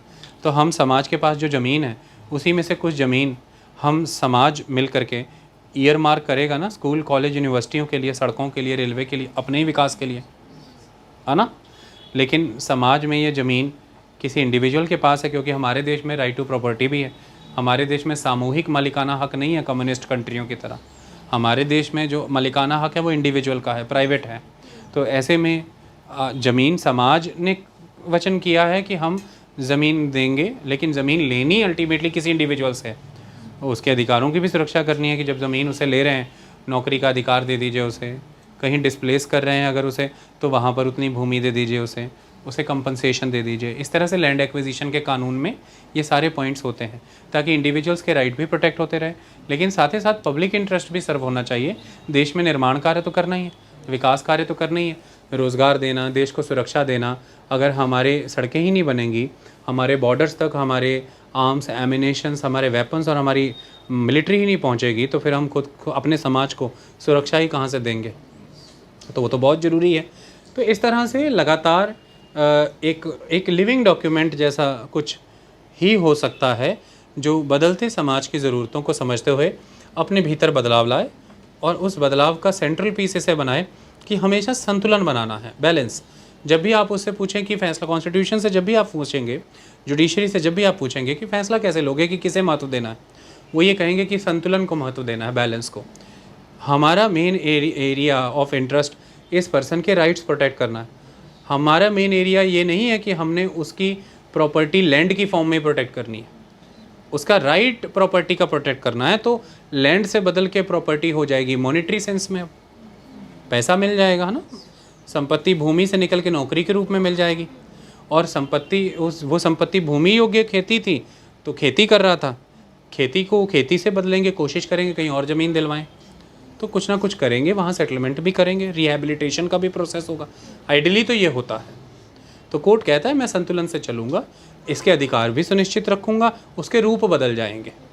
और दूसरी तरफ जनहित को भी ध्यान में रखेंगे। ज़मीन अगर लगता है लाजमी है विकास के कार्यक्रमों के लिए, कोई एक्सप्रेस वे निकल रहा है, तो फिर रुक तो नहीं सकते, वो तो चाहिए ही चाहिए, वो तो करना ही करना है। तो ये कहानी है। सो कहाँ चला गया, हाँ, इट अटेम्प्ट्स, यानी कि जो कॉन्स्टिट्यूशन है, constitution attempts to balance the protection of individual rights with the public interest and state actions to achieve a comprehensive solution. एक बहुत कॉम्प्रिहेंसिव सोल्यूशन ऐसे ही आ सकता है। ऐसे में आर्टिकल 14, 19 और 21 को एक साथ देख करके चला जाता है। जनहित पे भी बात करनी है। स्टेट कह रहा है कि नेशनल इंटीग्रिटी के लिए, पब्लिक ऑर्डर के लिए, हेल्थ फैक्टर को ध्यान में रखते हुए, विदेशी मुल्कों से अपने संबंधों को देखते हुए, राष्ट्रीय सुरक्षा को देखते हुए हमें इस व्यक्ति का आर्टिकल 21 लेने की ज़रूरत है इस समय। तो व्यक्ति का अधिकार खड़ा हो गया सामने आकर के, उसका राइट भी प्रोटेक्ट करना है, लेकिन दूसरी तरफ देश की सुरक्षा, जनहित के मुद्दे भी महत्वपूर्ण है, ये भी देखना जरूरी है। ऐसा हो सकता है कि वो व्यक्ति वहाँ पर जाकर के ऐसी भड़काऊ स्पीचेस देने वाला है जहाँ पर कोई कानून अभी अभी हटाया या लगाया गया है, जिससे एकदम से वहाँ माहौल दंगाई हो जाएगा, लड़ाई लग सकती है, जान माल का नुकसान हो सकता है। ऐसे में अगर उसे एहतियात कहीं डिटेन किया गया है, तो वो तो कहेगा कि मेरा आर्टिकल 21 आनन कर दिया गया। तो ऐसे में कोर्ट के पास जाएगा, कोर्ट आर्टिकल 21 को भी ध्यान में रखेगा और ये भी देखेगा कि समाज की सुरक्षा के लिए क्या ज़रूरी है फ़िलहाल, पब्लिक इंटरेस्ट। तो जब आर्टिकल 370 2019 में उसके प्रावधानों को निरस्त किया गया था जम्मू कश्मीर में, तो बहुत से मुद्दे सुप्रीम कोर्ट में उस समय पहुँचे थे। सुप्रीम कोर्ट ने इसी संतुलन के सिद्धांत को ही वहाँ पर लागू किया था कि इस समय महत्वपूर्ण फ़िलहाल क्या है, राष्ट्रीय सुरक्षा, शांति महत्वपूर्ण है, और जम्मू कश्मीर की जो बात है, कल्चरल आइडेंटिटी की बात है, उनकी पॉलिटिकल राइट्स की बात है, हम उसे एड्रेस करेंगे और उस पर विचार चल रहा है। अभी प्रोसीडिंग होकर के हटी है उसके ऊपर, और कोर्ट ने कहा है कि जल्दी उसका स्टेटस रिस्टोर करिए बीइंग अ स्टेट, और तुरंत जो है उसके बाद चुनाव करवाइए। आप जल्दी लोगों की जो विल है उसे असरटेन करिए इलेक्शन के फॉर्म में, और वहाँ पे स्टेटस दीजिए उसको, राज्य का दर्जा वापस उसका रिस्टोर करिए, यूनियन टेरिटरी से हटाइए। तो ये है कहानी। इस तरह से वो व्यक्ति जो डिटेन हुआ उसके भी अधिकारों की सुरक्षा कोर्ट को देखनी है, लेकिन ये भी परखना है कि भाई पब्लिक इंटरेस्ट कहीं हैम्पर तो नहीं हो रहा है, राष्ट्रीय सुरक्षा हैम्पर तो नहीं हो रही, इसका एक संतुलन निकाला जाना होता है। ओके, ये कहानी तो ये है। सो यहीं से ये प्रूव होता है कि अगर कॉन्स्टिट्यूशन इस तरह से चलता है तो एक बड़ा नेक्सस है हमारे फंडामेंटल राइट्स में। नेक्सस है बिटवीन आर्टिकल 14, 19 और 21। नेक्सस कैसे काम करता है ये तो मेनका गांधी पिछले लेक्चर में बहुत अच्छे से बता चुका हूँ। चाहे कि वो म्यूजिशियन था, वो विदेश जाना चाहता था, आर्टिकल 19 और 14 कैसे रोल प्ले करके गया, चाहे कोई पत्रकार है, मैं सारा बता चुका हूँ। बट एक लाइन यहाँ पर थी, अच्छी थी, वो मैंने लिखी है, समझो। The nexus between article 14 and 19 ensures that every individual is treated equally। Article 14 हो गया, मतलब दोनों को आर्टिकलों को जोड़ के पूरी लाइन ऐसे बनती है, ऐसे बन सकती है, आपको समझ आएगा दोनों इकट्ठे कैसे बोले जाते हैं। The nexus between article 14 and 19 ensures that every individual is treated equally while exercising their right to free speech and expression। Okay, article 19 क्या है? फ्री स्पीच एंड एक्सप्रेशन का राइट। तो ऐसा नहीं हो सकता कि कुछ पत्रकार, कुछ अखबार, कुछ न्यूज़ चैनलों को पूरे खुले में कैंपेन करने की आज़ादी है, हर तरह से कवरेज की आज़ादी है, उन तब फ्री स्पीच एंड एक्सप्रेशन का आर्टिकल 19 का वो पूरा मज़ा ले रहे हैं, लेकिन दूसरी तरफ कुछ पत्रकार, कुछ अखबार, कुछ न्यूज़ चैनल जो कि हो सकता है स्टेट के अगेंस्ट लिखते ही हों, गवर्नमेंट का क्रिटिसिज्म करते हों, उनके ऊपर कई तरह से एक्शंस लिए जा रहे हैं, या छापामारी हो रही है, या उनकी सामग्रियाँ या उनकी फंडिंग, तमाम चीज़ें। तो यहाँ पर यह सवाल आ रहा है कि शायद आर्टिकल 14 एग्जीक्यूट नहीं हो रहा है, इसलिए दोनों अपने आर्टिकल 19 का बराबर फ़ायदा नहीं उठा पा रहे। तो आर्टिकल 14 अगर आ जाए, दोनों को इक्वलिटी बिफोर लॉ और इक्वल प्रोटेक्शन ऑफ लॉ मिल जाए, तो आर्टिकल 19 का भरपूर मज़ा ले पाएंगे। क्योंकि जब freedom of speech and expression का राइट दोनों एक्सरसाइज कर रहे हैं, यह होगा ही तब जब दोनों इसे इक्वली एक्सरसाइज कर पाएँ। अगर इक्वल एंटाइटलमेंट नहीं हो रही है, आर्टिकल 14 नहीं है, तो आर्टिकल 19 का झुंझुना के लिए बजना नहीं है, बजाते रहना। फिर आर्टिकल 14 डिलीट करके आर्टिकल 19 के मजे ले लेना। फिर आर्टिकल 19 तो होगा, freedom of free speech and expression होगी, लेकिन आका जिसे चाहेंगे उसे होगी, आका जिसे नहीं चाहेंगे उसे नहीं होगी। आका कौन है मुझे पता नहीं है, समय समय पर आका बदलते रहते हैं यार, हम तो टीचर हैं, किसी एक समय में कोई आका होता है, कभी कोई आता हो, तो आका जिसे चाहेंगे मिलेगा। मैं क्या चाहता हूँ? आका ना चाहें, कानून चाहे, संविधान चाहे, और संविधान फिर सबके लिए ही चाहता है, कानून तो सबके लिए ही चाहता है, आका किसी किसी के लिए चाहते हैं। तो इसलिए आर्टिकल 14 आना ही है। ये मेनका गांधी केस में सुप्रीम कोर्ट ने अपनी विजडम से लिंक बनाया, इनका नेक्सस बनाया, जो ए.के. गोपालन बना नहीं पाए। ए.के. गोपालन के केस में सुप्रीम कोर्ट बना नहीं पाया।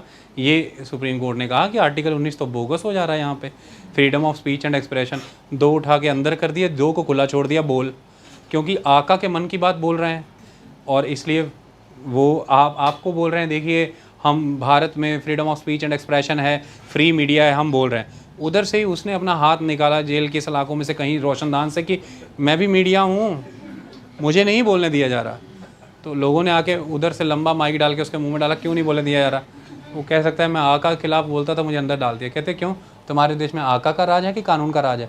कहते लिखा तो कानून का था, मैं तो उसी हिसाब से लगा था बोलने, पता लगा बाद में आका का राज है, उठा के अंदर कर दिया। कहते ओ माय गॉड। फिर हम एक केस बनाते हैं मेनका गांधी नाम का, उसमें जाके आर्टिकल 14-19 का नेक्सस प्रूव करेंगे, और उसके बाद फिर होगा कि आर्टिकल 19 का अधिकार तेरा लिया नहीं जा पाएगा, आर्टिकल 14 संतुष्ट करना पड़ेगा। मतलब कोई भी स्टेट एक्शन, एडमिनिस्ट्रेटिव एक्शन या पॉलिसी जो आई है वो रीजनेबिलिटी प्रूव करेगी तो ही आगे एग्जीक्यूट होगी, वरना आर्बिट्रेरी साउंड होगी। और फिर तू बच जाएगा। कहते चलो करके देख लो अगर होता है कुछ तो। इस तरह से ये लाइन है कि nexus between article 14 and 19 ensures that every individual is treated equally while exercising their right to free speech and expression.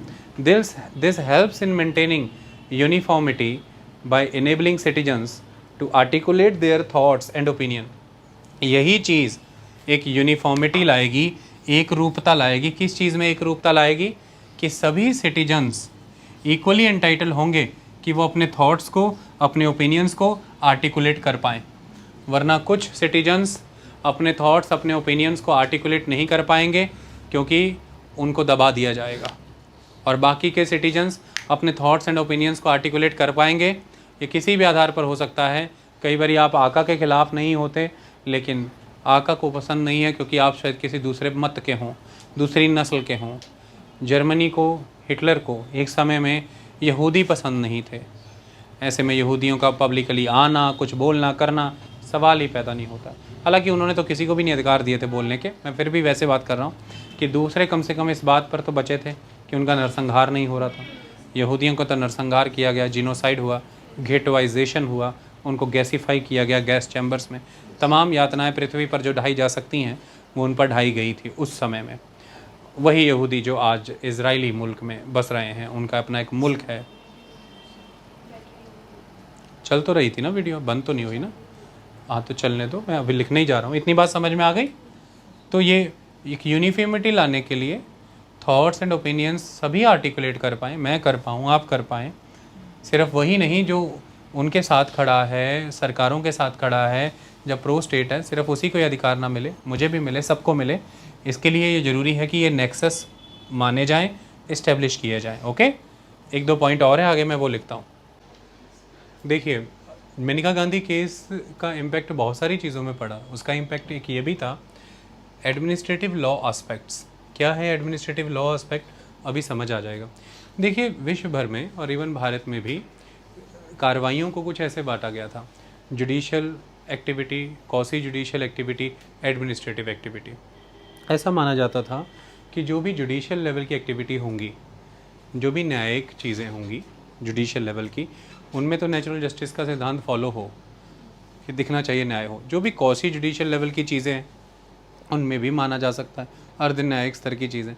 लेकिन जो एडमिनिस्ट्रेटिव एक्शंस होंगे उनमें नेचुरल जस्टिस के सिद्धांत को कोई जगह देने की ज़रूरत नहीं होती, क्योंकि ऐसा माना जाता है कि नेचुरल जस्टिस का सिद्धांत एडमिनिस्ट्रेटिव एक्शंस को, फंक्शंस को कमज़ोर करता है, डिसफंक्शनल बनाता है, एग्जीक्यूट नहीं होने देता है। कैसे? अभी समझ आ जाएगा।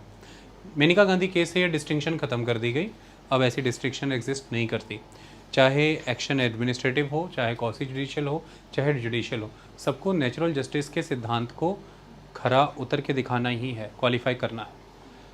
पहली चीज़ जो निकल के आई as a remedial measure in context of administrative actions और administrative laws, that is post decisional hearing. Post decisional hearing क्या है? मेनका गांधी केस में रीजनल पासपोर्ट ऑफिसर ने यह फैसला लिया था कि मेनका गांधी का पासपोर्ट इम्पाउंड किया जाएगा। उन्होंने जब पासपोर्ट इम्पाउंड किया, उसके बाद उन्होंने मेनका गांधी को किसी भी तरह से सुनवाई का मौका नहीं दिया। मेनका गांधी ने जब कारण पूछा तो उन्होंने कारण ना बताते हुए ये कह दिया कि पब्लिक इंटरेस्ट में आपको कारण नहीं बताया जा सकता। कारण बताने की बजाय पब्लिक इंटरेस्ट में आपको कारण नहीं बताया जा सकता। अब जब पब्लिक इंटरेस्ट में आपको कारण नहीं बताया जा सकता कह दिया गया, तो ऐसे में मेनका गांधी के पास कोई सब्सटेंस ही नहीं बचा, कोई ग्राउंड ही नहीं बचा कि वो किस ग्राउंड पर अपना मसला आगे बढ़ाए। वो लड़े किस आधार पर? उसे कुछ पता ही नहीं कि उसका पासपोर्ट क्यों लिया गया है। ये चीज़ हुई उस समय में। तर्क ये दिया जाता है कि अगर एडमिनिस्ट्रेटिव एक्शन लेते समय हम नेचुरल जस्टिस के सिद्धांत को, रीज़नेबलनेस, फेयरनेस, जस्ट सिद्धांत को पालन करेंगे कि हमारा एक्शन रीज़नेबल होना चाहिए, फेयर है कि नहीं, रीज़नेबल है कि नहीं, जस्ट है कि नहीं, अगर हम इन चीज़ों को कंसिडर करने लगे तो एडमिनिस्ट्रेटिव एक्शन के पीछे जो वो स्विफ्टनेस की रिक्वायरमेंट होती है कि हमें फैसले पब्लिक इंटरेस्ट में, नेशनल सेफ्टी, नेशनल सिक्योरिटी को ध्यान में देखते हुए तुरंत लेने पड़ते हैं, तो हमारा वो फैसला तुरंत नहीं लिया जा पाएगा, समय लग जाएगा।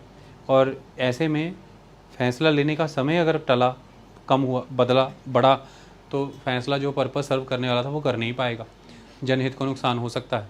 ऐसे में हम नेचुरल जस्टिस के सिद्धांतों की पालना नहीं कर सकते, ऐसा माना जाता है। So administrative law proposes that the interest of the public public morality, public health are good enough grounds to exclude the applicability of principle of natural justice.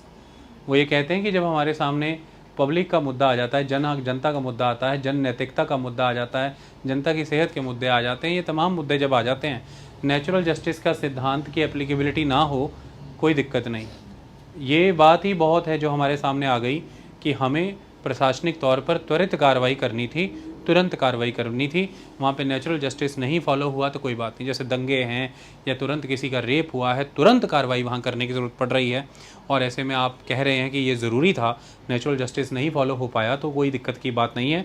हमसे ये एक्सपेक्टेड था कि हम तुरंत ये कार्रवाई करें, नहीं तो हालात बिगड़ जाते, ज़्यादातर ये कहा जाता है। तो ऐसे में कोर्ट ने ये कहा कि ऑलवेज़ पब्लिक इंटरेस्ट को इस बात से बैलेंस होना है कि एक इंडिविजुअल के राइट इन्फ्रिंज ना हो। पब्लिक इंटरेस्ट और इंडिविजुअल के राइट में हमें एक बैलेंस लेकर के आना है, और उस बैलेंस का नाम ही ये है कि आपने फैसला ले लिया उनका पासपोर्ट इम्पाउंड करने का, डन, डिसीजन हो गया, पासपोर्ट ले लिया, इसके बाद आप उन्हें हियरिंग का मौका दे सकते थे, क्योंकि काम जो करना था वो तो हो गया। इसे पोस्ट द डिसीजन हियरिंग कहा जाता है, पोस्ट डिसीजनल हियरिंग। कोर्ट ने ये स्थापित किया कि अर्लीस्ट पॉसिबल मैनर में उन्हें मौका दिया जा सकता था after the action, after the decision, कि आप अपनी बात रख सकें। वो अपनी बात रख पाते, उनकी बात सुनी जानी चाहिए थी। इससे कहीं पर भी किसी पब्लिक इंटरेस्ट को हार्म नहीं हो रहा था। तो पब्लिक इंटरेस्ट और इंडिविजुअल राइट में एक बैलेंस स्ट्राइक करना होगा। उसकी रेमेडी के तौर पर प्रशासनिक कार्यों के क्षेत्र में कोर्ट मेनका गांधी केस के वाया पोस्ट डिसीजनल हियरिंग का कॉन्सेप्ट लेकर के आई। ये बहुत महत्वपूर्ण केस था, इस बात को आपको समझना है। ओके, ये मेनका गांधी केस से ही उसी समय से लागू हो गया है, और उसके बाद सही मायने में इसकी शर्तों को निर्धारित किया गया 1995 के साधु सिंह केस में, जिसमें यह कहा गया कि प्रिवेंटिव डिटेंशन के नाम पर एक व्यक्ति को एंडलेसली डिटेंशन में नहीं रखा जा सकता। हमें पोस्ट डिसीजनल हियरिंग का मौका देना होगा। हमने डिसीजन ले लिया, उसे डिटेन करने का कर लिया, अब हमें समय दर समय रिव्यू करना पड़ेगा अपने फैसले को। कमेटी के हाथों ये रिव्यू होना चाहिए, और डिटेंशन एक्सटेंड करनी कि नहीं करनी ये वो तय करेंगे। ये साधु सिंह केस में आई सारी शर्तें, तो 1995 में साधु सिंह केस में ये तभी हो पाया क्योंकि 1978 के मेनका गांधी केस में पोस्ट डिसीजनल हियरिंग नाम की रेमेडी, निवारण मिल चुका था देश को। तो ये कहा गया कि फैसला ले लिया किसी को डिटेन करने का, डन हो गया, ठीक है। आपने फैसला लेने से पहले उसे सुनवाई का मौका नहीं दिया। मेनका गांधी का पासपोर्ट लेने से पहले उन्हें आपने बुलाया नहीं कि हमको ये समस्याएं, आप अपना पक्ष रखिए। आपने डिसीजन ले लिया, हो गया। उधर आपने डिटेन कर लिया, एक साधु सिंह केस में हो गया, इधर मेनका गांधी केस में पासपोर्ट लिया, हो गया, ठीक है। रूल ये है कि प्री डिसीजनल हियरिंग होनी चाहिए। आज भी कोर्ट ने ये कहा कि हमने पोस्ट डिसीजनल हियरिंग की रेमेडी दे दी है, पर ये हमेशा एक्सेप्शन ही होगा। रूल हमेशा यही होगा कि प्री डिसीजनल हियरिंग हो, व्यक्ति को पहले अवगत कराया जाए, पहले बताया जाए, नोटिस जारी किया जाए, उसको मौका दिया जाए कि अपनी बात रखिए, फिर आप जो एक्शन लेना है लीजिए। लेकिन कोई बात नहीं, आपने एक्शन ले लिया है, उसके बाद भी आपको सुनवाई करनी पड़ेगी। तो पोस्ट डिसीजनल हियरिंग होनी जरूरी है, तभी एक बैलेंस स्ट्राइक होता है, और कहीं भी पब्लिक इंटरेस्ट इससे हैम्पर नहीं होता जब हम इंडिविजुअल के राइट की बात करते हैं। इंस्टेड आपको ये जवाब देने के कि ये पब्लिक इंटरेस्ट को हार्म करेगा, जब उन्होंने आपसे पूछा कि मेरा पासपोर्ट क्यों लिया गया, आपको उन्हें ये अवसर देना चाहिए था कि आप हमारे सामने प्रस्तुत हो सकती हैं, अपने विचार रख सकती हैं, हमें ये आपत्तियाँ थी तो हमने पासपोर्ट लिया। इंस्टेड ये कहने के आपने उन्हें सिंपली टाल दिया ये कह करके कि ये पब्लिक इंटरेस्ट को हार्म करेगा। ये आर्बिट्रेरी था, अनरीजनेबल था, नेचुरल जस्टिस के सिद्धांतों का हनन करता है, और नेचुरल जस्टिस को देखते हुए एडमिनिस्ट्रेटिव एक्शन भी नेचुरल जस्टिस के घेरे से बाहर नहीं है। इन्हें हियरिंग देनी ही होगी, ऑडी अल्ट्रम पार्टम का नियम फॉलो होना ही होना है, और वो पोस्ट डिसीजन ही होना है। सही तो हो जाए, पोस्ट डिसीजन ही करो, मतलब अर्लीस्ट पॉसिबल मैनर में हम कर रहे हैं। अगर डिसीजन से पहले नहीं कर पाए तो तुरंत डिसीजन के बाद करेंगे, पर करेंगे जरूर, नेचुरल जस्टिस फॉलो जरूर होगा। ये एक रेमेडी बनी है। तो आज आपका सामान जब्त कर लिया गया है, आपको एयरपोर्ट पर रोक लिया गया है, आपकी अटैची ले ली गई है, कुछ कर लिया गया है, आपको तुरंत उसके बाद सुनवाई का मौका देना है कि हमको शक था कि आपके साथ ये ड्रग्स थी या कुछ भी था, तो हमने ये किया, आप अपनी बात रख सकते हैं। ये कहानी है। ओके, तब उसके बाद देश में ये माना जाने लगा, और जुडिशियल और क्वासी जुडिशियल के घेरे से आगे लाके इसे एडमिनिस्ट्रेटिव एक्शंस पे भी लागू किया गया। सिर्फ उन्हें ही नहीं रीजनेबिलिटी देनी, अब इन्हें भी देनी है। सिर्फ उन्हें ही नहीं हियरिंग इंश्योर करनी है, इन्हें भी हियरिंग इंश्योर करनी है, इन्हें अपनी बात रखने का उन्हें मौका देना है। Okay, applicability of natural justice concept, ये तो मैं तब से ही पढ़ा रहा हूँ कि कोई भी एडमिनिस्ट्रेटिव एक्शन तब तक रीजनेबल नहीं माना जाएगा, फेयर नहीं माना जाएगा, आर्बिट्रेरी ही माना जाएगा जब तक नेचुरल जस्टिस कॉन्सेप्ट को अप्लाई करके नहीं कंडक्ट किया गया होगा। उसे अपने हर काम के पीछे रीजनेबिलिटी बतानी पड़ेगी, फेयरनेस बतानी पड़ेगी, आर्बिट्रेरी वो नहीं हो सकता है।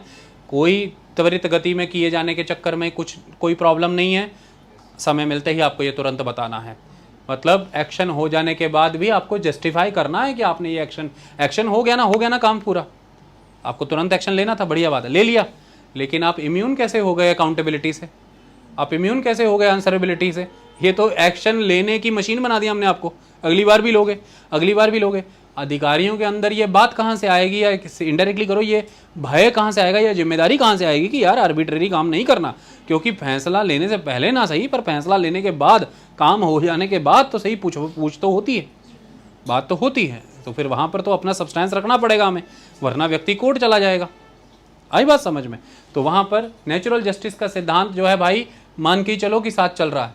वो बस आगे पीछे की कहानी थी, तुम्हें जल्दी जल्दी सब करना था, तो कोई बात नहीं, कर लो, बाद में पूछ लेंगे तुमसे, कर लो फिलहाल, 1000 रुपया तुम्हें दिया था, फिलहाल बहुत धूम मचा रहे, खर्चा करना है तुम्हें, कर लो फिलहाल, बाद में हिसाब ले लेंगे। भाई हिसाब तो होगा, पहले तो हिसाब ही नहीं हो रहा था, अब पहले हिसाब लेकर के 1000 रुपया दो, या 1000 रुपया दे के कहो बाद में हिसाब कर लांगे, हिसाब तो करना ही है। वो प्री डिसीजन करो या पोस्ट डिसीजन करो, हिसाब करना मात्र है आपको। 1000 रुपया आप पर्चियाँ लोगे, सबकी बिल लोगे कि भाई हिसाब करना है, उन्होंने सारा हिसाब किताब दे दो, वरना 1000 रुपया दे दिया, अपनी सोच समझ जो सही लगता है कर ले जा। तो क्या कर लिया क्या नहीं कर लिया किसी को पता ही नहीं। 2-3 बार ऐसा करोगे तो देने वाला भी कहेगा यार ये तो अपने पे ही उड़ा देता है, परिवार के लोगों के लिए आम बबू गोशे कुछ नहीं लाता है। फिर आप कहेंगे ऐसा है कि भाई पूछेंगे तो उससे कि पैसे कहाँ कहाँ लगाए, है कि नहीं? ये कहानी है। फल खाने को पैसे दिया, सुट्टे मार रहा है वहाँ पे, ये तो कोई बात नहीं हुई। Statutory requirement to give reasons, ये भी मेनका गांधी केस के ही बाद आया। मेनका गांधी केस में पासपोर्ट एक्ट के अंदर कोर्ट ने आइडेंटिफाई करा करके दिया कि उसमें सेक्शन 10(3)(c) में ये क्लियरली मेंशन था कि आपने उनका पासपोर्ट लिया है, इसके पीछे आपने रिटर्न मैनर में ये रिकॉर्ड करना है कि जो लिया है क्यों लिया है, और जब वो मांगेंगी तो उन्हें देना है। आपने ये दोनों काम नहीं किए। उल्टा जब कारण मांगे तो उल्टा आपने उनसे ये कह दिया कि जनहित में तो कारण भी नहीं बता सकते, बताने कारण थे। तो उसी के तहत, इस जजमेंट के तहत ये स्थापित हो गया कि किसी भी तरह के कानून में अगर किसी भी मायनर में आर्टिकल 21 के तहत अधिकारों को लिया जाना है और जो प्रोसीजर उस लॉ ने दिया है, तो वो लॉ जब वो प्रोसीजर देगा, वो प्रोसीजर किस मायने में काम करेगा और जिसके अधिकार लिए जाने हैं उसे किस किस तरह की रीजनेबिलिटी ऑफर करेगा, कैसे प्रोसीजर को फेयरनेस बनाए रखेगा, ये सब कुछ उस कानून में इन इट सेल्फ ही अब से होना चाहिए। अब से वो सब उस कानून में ही होना चाहिए। इनडायरेक्टली ये ड्यू प्रोसेस है। ओके, तो आज से रीज़न की रिक्वायरमेंट, जो कारण बताओ कि जो ज़रूरत थी उसे किसी की डिस्क्रिशन पे ना छोड़ के स्टैट्यूटरी बना दिया है कि ये कानूनी ज़रूरत है बॉस, तुमको बताना ही होगा। इट इज़ द कानूनी रिक्वायरमेंट, क्योंकि अब प्रोसीजर एस्टेब्लिश्ड बाय लॉ नहीं, ड्यू प्रोसेस ऑफ लॉ से काम चल रहा है। तो ऐसे में जो प्रोसीजर तुमने फॉलो किया है वो तो ड्यू होना ही चाहिए, और वो ड्यू तभी होगा जब जो लॉ बना है वो खुद ड्यू प्रोसेस फॉलो करके बना है। ऐसे में उसके अंदर जो प्रोसीजर है उसकी सारी ग्राउंड मेंशन होंगी, उसमें ही पता होगा कि जब आप उससे अधिकार उसका छीन रहे हैं तो उसको क्या क्या अवसर दे रहे हैं, कब सुनवाई हो सकती है, कितने दिन के अंदर हो सकती है, वो अपना जवाब कितने समय में दे सकते हैं, किन किन ग्राउंड पर आप इम्पाउंड कर सकते हो, कौन कौन सी ग्राउंड नहीं कर सकते हो, वो सब उसी में मेंशन होगा। तो रीज़न आज के बाद से होंगे, it is a statutory requirement if you are going to infringe the article 21। It is not based on the discretion of any administrative officer. It is a statutory requirement to furnish proper reasons before going to deprive Article 21 of anyone. That is the thing. ये कुछ मोटी मोटी outcomes निकल करके आई administrative law के क्षेत्र में Maneka Gandhi case की। ओके, हमने मेनका गांधी केस हर तरह से कवर कर दिया, सारे पक्ष आपको शुरुआती दौर में समझा दिए, चाहे आर्टिकल 21 के कॉन्टेक्स्ट में एक्सप्लेन करना हो, चाहे territorial applicability of the article 14-19 या फंडामेंटल राइट कह लीजिए उसके कॉन्टेक्स्ट में समझाना हो, चाहे एडमिनिस्ट्रेटिव लॉज के एस्पेक्ट्स में समझाना हो, चाहे हमने अभी डिस्कशन किया कि due process of law procedure establish by law के बीच का कंपैरिजन हो, चाहे गोल्डन ट्राइंगल के कॉन्टेक्स्ट में समझाना हो। हमने कंटेंशंस डिटेल में समझाई, हमने जजमेंट डिटेल में समझाई, और हमने आरंभ में सारे तर्क भी डिटेल में समझाए कि ये होना ही क्यों चाहिए ड्यू प्रोसेस ऑफ लॉ। हमारे 3 लेक्चरों की सीरीज़ में Maneka Gandhi case completely cover हुआ। Thank you so much.